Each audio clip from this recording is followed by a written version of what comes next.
What is up guys, Julien here, the French winemaking guy who makes wine videos here on YouTube. Yes, wine videos, and we are looking at how to pronounce the name of a specific wine style that comes from Italy, that is very popular there, that is called Passito, that consists in drying grapes in the attic, traditionally in the attic of the house or the winery.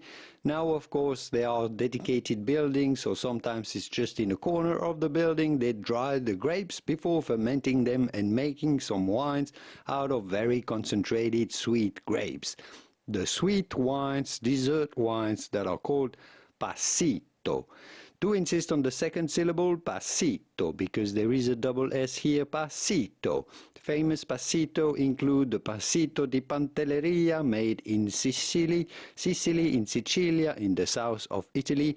Passito wines, delicious wines from Italy, Passito.